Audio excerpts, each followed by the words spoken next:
अरुण जी, दो चीजें दिखाता हूं मैं दर्शकों को भी, आपको भी, क्योंकि ये जो आज उठाया गया है जो प्रेस कॉन्फ्रेंस, उसका आप देखिएगा। दो चीजें देखते हैं हम। ये एक तो ये जो उन्होंने घोषणा की है, ये है और कह रहे हैं ये चुनाव, ये आयोग की प्रक्रिया है, इससे वोटर लिस्ट अपडेट की जाती है, जो हमेशा दोहराते रहे। इसमें 18 साल से ज्यादा के नए वोटर्स को जोड़ा जाता है। ऐसे लोग जिनकी मौत हो चुकी है, जो शिफ्ट हो चुके हैं, उनके नाम हटाए जाते हैं।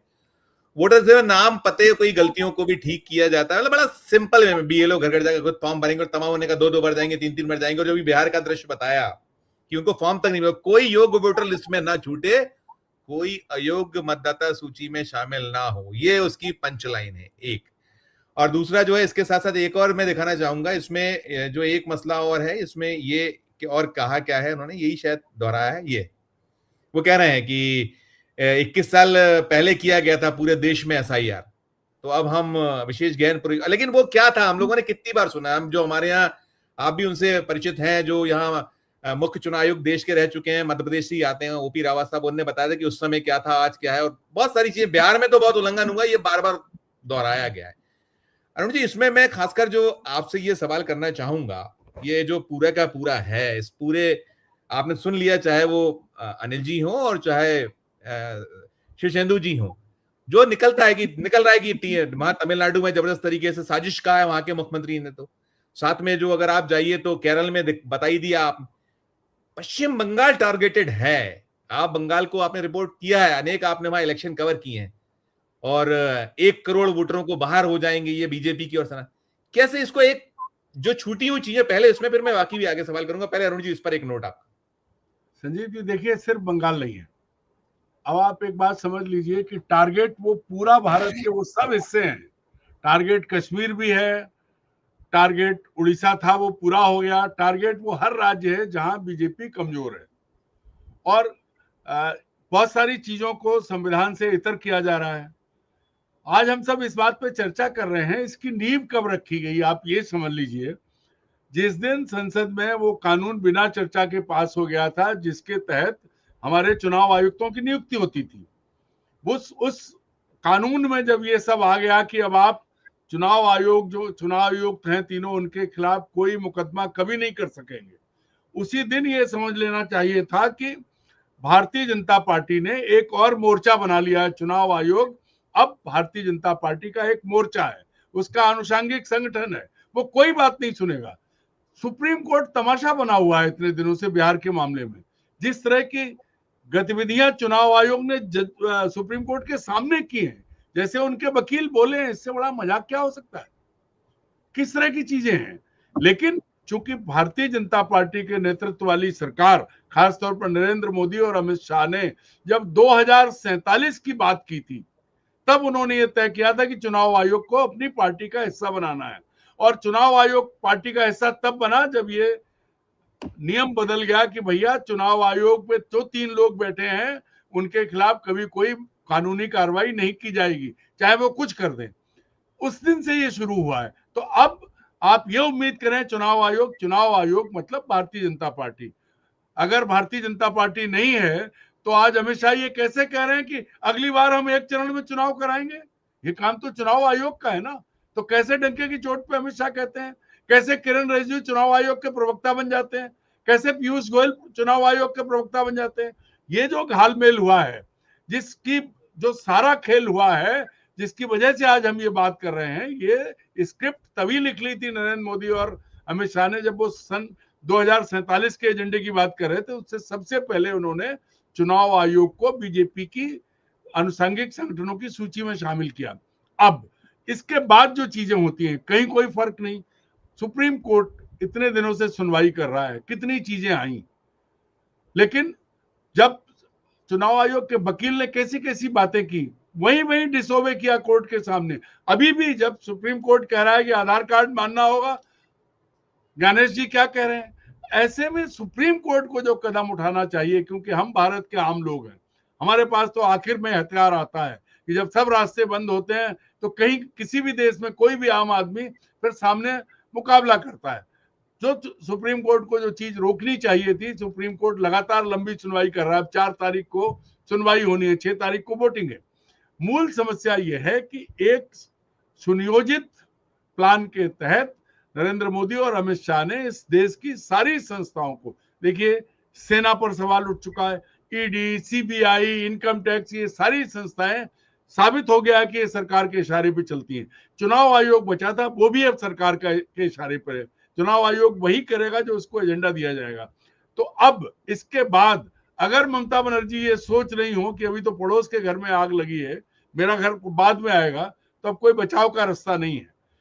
सबसे बड़ी चीज क्या है, जैसे केरल से जो मेरी जानकारी है उसकी पुष्टि करना बाकी है कि केरल की विधानसभा ने तो प्रस्ताव पारित कर दिया कि हमें अपने एसआईआर नहीं कराना है। तमिलनाडु भी ये कर देंगे और ये संवैधानिक वो दबाव नहीं है। और फिर कैसे करेंगे अगर सरकार सपोर्ट नहीं करेगी, चाहे बिहार की बंगाल की सरकार हो, तमिलनाडु की सरकार हो, केरल की सरकार हो, ये सरकारें जब सपोर्ट नहीं करेंगी तो चुनाव आयोग कहां से लाएगा, कर्मचारी कहां से लाएगा, कहां से सेटअप लाएगा?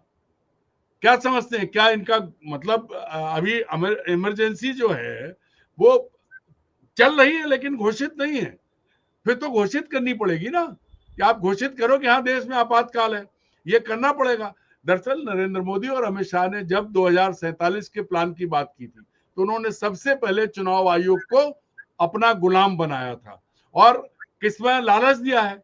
अगर जो अधिकारी आज बैठे हैं और जो इस तरह की बातें कर रहे हैं, जो बीजेपी के नेताओं की तरह प्रेस कॉन्फ्रेंस में जय हिंद जय भारत कर रहे हैं, उनको ये पता है कि उनका कुछ नहीं बिगड़ेगा और कल को हालात बदलते हैं तो सबसे पहले देश छोड़ के भाग जाएंगे। इन्हें आप रिपेट्रिएट भी नहीं कर पाएंगे और कर भी लेंगे तो मुकदमा नहीं चला सकते, उसके लिए फिर कानून बदलना पड़ेगा। उनके खिलाफ कुछ नहीं कर सकते, ये भी कानून बन चुका है, कुछ नहीं कर सकते आप। कानून जिस दिन कानून बना था उसी दिन सारी चीजें तय हो गई थी। उसी दिन भारत का निर्वाचन आयोग, जिसकी हम तुलना करते हैं, तुलना खत्म, वो भारतीय जनता पार्टी का एक अनुसांगिक संगठन है या आरएसएस का एक अनुसांगिक संगठन है, कुछ भी कह लो आप। क्योंकि जब 2047 का एजेंडा लाए थे नरेंद्र मोदी, पता नहीं किसको कितनी उम्र भगवान ने दी है, लेकिन एजेंडा आया तो प्लान क्या आया? पहला प्लान तो चुनाव आयोग को अपना बनाया गया ना। चुनाव आयोग पूरी तरह से सरकार के रिमोट पर चल रहा है। उसके बाद जहां विपक्ष को खड़ा होना था, राहुल गांधी अकेले चिल्लाते रहे, तेजस्वी का साथ मिला तो उन्होंने बिहार की जनता को बिल्कुल बिहार को जोत के रख दिया और इतनी धूल उड़ी कि लोगों को समझ में आ गया कि ये गलत है। आज बिहार का बच्चा बच्चा जानता है कि वोट चोरी किसने की है। वोट चोर गद्दी चोर का नारा जो है पूरे बिहार के लोगों में पहुंचा है, बच्चे बच्चे जान रहे हैं इस चीज को।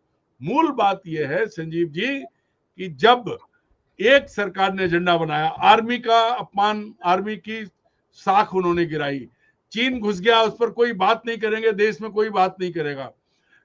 ट्रंप लगातार कह रहे हैं कि हमने रोका, ये बेशर्मी से कह रहे हैं हमने कुचल दिया, वो कहते हैं हमने रुकवाया। जो नेतृत्व मुद्दों पर बात नहीं कर रहा हो, जो नेतृत्व सिर्फ हिंदू और मुसलमान कर रहा हो, जो नेतृत्व अपने विरोधियों को दबाने पे लगा हो, और उस नेतृत्व ने बड़े आसानी से सारे कानून अपने ढंग में कर लिए, उसका सामना करने के लिए अगर विपक्ष के लोग एकजुट नहीं होंगे तो आज अगर कांग्रेस कुचली जा रही है तो कल ना तो तमिलनाडु में डीएमके बचेगी और ना ही टीएमसी बचेगी। बचने वाला कोई नहीं है, सारे सिस्टम के साथ है। और आज जरूरत यह है कि चाहे कोई भी दल हो, इंडिया गठबंधन में जो नहीं है उनको भी आके मुकाबला करना पड़ेगा, अन्यथा घुसपैठिए नाम का भूत जो इन्होंने बनाया है वो अभी तो चलिए बिहार में है, वो सूबेदार सूबे चलता है। अरुण जी सूबेदार सूबे चलता है। मैं दोबारा लौटता हूँ, आप कंप्लीट करिए, मैं एक शेजेंदु से पूछूंगा। कह रहा हूँ कि कल तो आज जो स्थिति है, कल तो अनिल जी, अरुण दीक्षित और शीर्षेंदु को भी कह देंगे आप घुसपैठी हो, लाओ कागज, कहां से आए, क्या हो। मैं मध्य प्रदेश में रहता हूँ, अनिल जी दिल्ली में रहते हैं, कैसे सबूत देंगे जो 10 कागज है। और मैं तो कहता हूं कि अगर मैं चुनौती देता हूं, ज्ञानेश कुमार अगर साबित कर दें, नहीं होंगे उनके पास भी, नहीं होंगे, क्योंकि ये बीजेपी का एजेंडा है। वोटिंग राइट कैसे खत्म करें, तानाशाही नहीं है, तो चुनाव आयोग को औजार बना के बीजेपी ने जो योजना बनाई है वो उन लोगों का वोटिंग राइट खा जाएगी जो विरोधी है, और उसी की तैयारी है, ये उसी की तैयारी है। पहले ईवीएम से खेले, बाद में चुनाव आयोग को, अब उन्होंने चुनाव आयोग को अपने साथ अपने थैले में रख लिया है। आज अगर कोई विपक्षी दल, विरोधी दल ये सोचता है कि उसका नंबर नहीं आएगा, तो तभी नहीं आएगा जब वो नीतीश कुमार की तरह सत्तारूढ़ जो केंद्र के उसमें जो हैं, अब देखिए बैसाखी पर टिके हैं, लेकिन जो सहयोगी दल है जो सरकार चला रहे हैं उनके मंत्रियों की हैसियत क्या है? तो गुलाम बना के रखा है सिर्फ इसलिए। बिल्कुल बिल्कुल। क्यों? आपको हम नहीं चलने देंगे, और यही एजेंडा नरेंद्र मोदी जी का है। अब अगर नहीं चेते तो क्या ममता बनर्जी और क्या स्टालिन, ये सबको आना पड़ेगा इसमें। और अगर नहीं एग्जैक्ट हुए तो बस फिर यही है कि भगवा लेके सब घूमेंगे। बस मेरा सवाल ये है कि 25 करोड़ मुसलमानों का धर्म परिवर्तन कैसे कराएगी आरएसएस, ये देखने की बात होगी अब तो। बहुत सही, बहुत सही।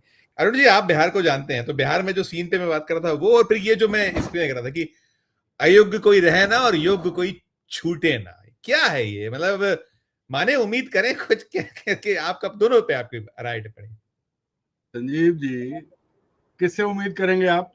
क्या आप बीजेपी से उम्मीद करेंगे कि वो बीजेपी जो है आपको दूसरे दलों को आगे आने दे? मैं कह रहा हूं कि जिस दिन संसद में वो संशोधन विधेयक पारित हो गया था बिना चर्चा के, जिसमें चुनाव आयुक्तों के खिलाफ कोई कार्रवाई उनके पद से हटने के बाद नहीं होगी, उसी दिन चुनाव आयोग बीजेपी में शामिल हो गया था। उसी दिन सारे चुनाव आयोग के पदाधिकारी अधिकारी बीजेपी के अघोषित मेंबर हो गए। अब आप कोई उम्मीद मत करिए, आपको ये उम्मीद करनी ही नहीं चाहिए, क्योंकि एक तरफ जब मोदी जी ये कहते हैं कि 2047 का भारत, तो वो भाजपा कार्यकर्ता के भरोसे नहीं कहते हैं, वो चुनाव आयोग के भरोसे कहते हैं, क्योंकि चुनाव आयोग वो काम करके दे रहा है। ये कौन होता है चुनाव आयोग ये तय करने वाला कि कौन योग्य कौन अयोग्य? मैं भारत में पैदा हुआ हूं, मेरे पास सारे डॉक्यूमेंट है, मेरे पुरखे यहाँ थे। अगर आज मैं भोपाल में बैठा हूं, मुझसे पूछोगे मैं कहां से लाऊंगा? नहीं है। ये सारा खेल जो है ये बीजेपी का एजेंडा है, ये संघ का एजेंडा है, और उसी एजेंडे पर 2047 का एजेंडा तैयार किया गया। बार बार बात हो रही है। अन्यथा जो काम चुनाव आयोग का है उसको लेकर के कैसे अमित शाह ने आज ये कह दिया कि अगली बार, इस बार 2 चरण में करा रहे हैं, अगली बार 1 चरण में कराएंगे। अमित शाह कौन है? क्या वो बने रहेंगे? क्या उनको पता है कि उनका पट्टा लिखा है? नहीं, सिर्फ इसीलिए कि देखिए सारी संस्थाएं, केंद्र की संस्थाएं, ईडी, सीबीआई, ये सब तो एक तरफ आ गए।